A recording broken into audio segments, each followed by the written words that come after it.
Okay, now dearest friends, how can we make our chemical equations more informative? Means, how can we make chemical equations more informative means by the following. Means simply you have to write, we can make our chemical equations more informative by following ways. Number one, by indicating the physical states.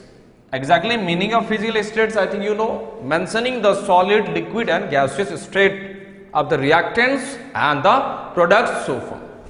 Means what is the physical state of the reactants that are participating in the chemical reactions. Now number B, by indicating the heat changes, either that chemical reactions is an exothermic reactions, either it is absorbing heat means endothermic, or either it is releasing the heat. Means earlier we have discussed the reactions or the chemical reactions which release the heat are known as exothermic reactions, and which absorb the heat are known as endothermic reactions. Means you have to mention the heat change so that our chemical equations becomes more informative. Now finally, see, you can indicate the conditions under which conditions that chemical reactions has occurred, whether it is taking the support of the catalyst or maybe the conditions like the sunlight, chlorophyll, maybe some chemical reactions mean the electrolysis, you have to mention the electricity has been involved, so that our chemical reactions of the equation becomes more informative. We can easily understand what is happening in that particular chemical reactions. Suppose here you can see, number one, when you take the quicklime means calcium oxide, it is in solid state, means small s.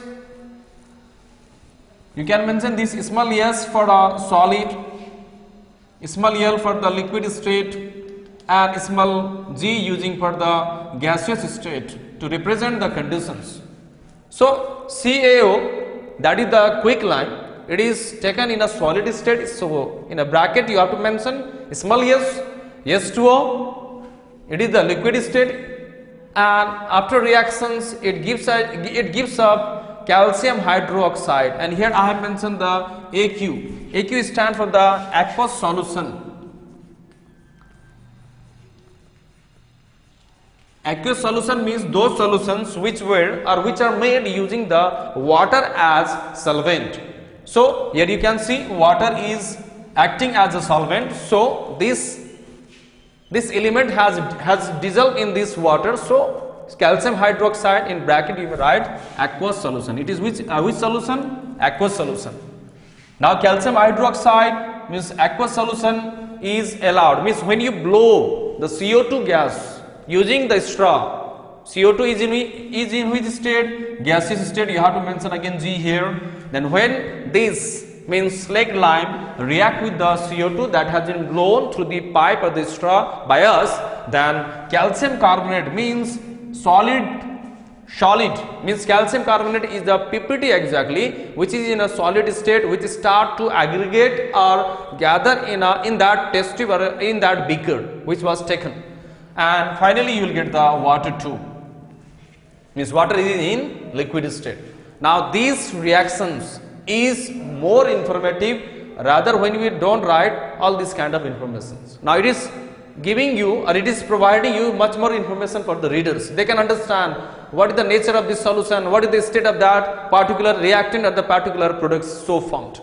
Now number B, you can see the next, it is exactly I have taken this reaction from the photosynthesis reactions. So when CO2 is in gaseous state, it is taken through the stomata of the leaves, green leaves, then water through the roots in a liquid state, and condition here you can see sunlight is required, and chlorophyll, it means it indicates the green leaves only or the green plants only should take part in photosynthesis. Then only glucose in a liquid state is formed along with releasement of the oxygen gas in the atmosphere.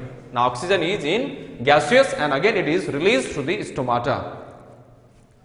Now next, when you take the carbon, means when you burn or combust any wood or any fuel, then here I have mentioned the solid gas for the wood, and when it is allowed to burn, then what happen?